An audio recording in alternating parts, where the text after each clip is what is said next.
नूर अहमद करके एक आदमी ने लोगों से पैसा लेके उनको चीटिंग किया था कि आपको फ्लैट्स दे देंगे और उनसे लोगों से पैसा लेते थे।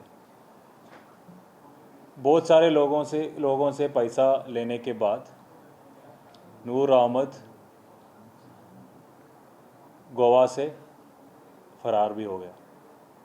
पीआई लक्ष्य और उनके साथियों ने नूर अहमद को नेपाल बॉर्डर से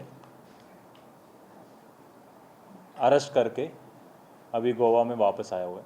तो हम लोगों से ये बोलना चाहता हूँ, गोवा के सारे लोगों को, कि अगर आप ऐसा कोई इन्वेस्टमेंट प्लान लेके आपके पास आता है जिसमें ये बोलते हैं कि आपको 40% या 30% के आसपास आपको रिटर्न्स मिलेगा, या महीने में रिटर्न्स मिलेगा, या क्वार्टरली रिटर्न्स मिलेगा, या 3 साल के बाद आपके पैसा इतना बढ़ जाएगा, तो उसको थोड़ा सा सीरियसली स्टडी करो, उसके बारे में पता करो।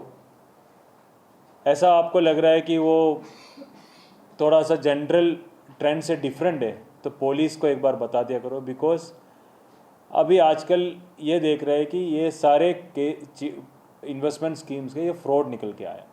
इतले मजगती ड्रग्साचे केशीचे चौकशेक गोंयांत आयिल्ल्या हैदराबाद पुलिशेन हणजूणच्या हिल टॉप क्लबाचो पात्रांव स्टीव डिसोजाक उखल्लो। जिवाक बरें दिसना म्हूण ताका सध्या जिल्लो हॉस्पिटलांत दवरला। तेलंगणा स्टेटीची हैदराबाद सिटीची पोलिसांनी आज सकाळी अंजुनाचो ओनर हिलटॉपाचो ओनर स्टीफन डिसोजा हाका अरेस्ट केल्ली। तांचेर एक असो मॅटर आशिल्लो की तांच्यांनी ड्रग्स सप्लायन तांचें नांव आसा म्हणून। ह्यो जो आशिल्लो एक्यूज हिलटॉप ओनर ताका तांच्यांनी घरा कडच्यान अरेस्ट केली। ताका अरेस्ट करतकीच अंजुना पुलीस स्टेशनाचेर हाडलो, थंय ताका क्वेश्चनिंग केलें। मागीर त्या उपरांत ताची तब्येत बरी नाशिल्ली, ताका तो सीक आहा म्हणून ताका डिस्ट्रिक्ट हॉस्पिटलांत ताका एडमीट केलो। कोर्टान सांगला की दोतोरान फाल्यां मेरेन ताचो एक स्टेटस रिपोर्ट आहा तो कोर्टाक सबमीट करपाचो। सध्या तरी ते हियरिंग आहा ती एडजन दवरलेलें आसा। प्रिंटा खातीर सिनियर रिपोर्टर महेश काडी आनी श्याम सुंदर फडते।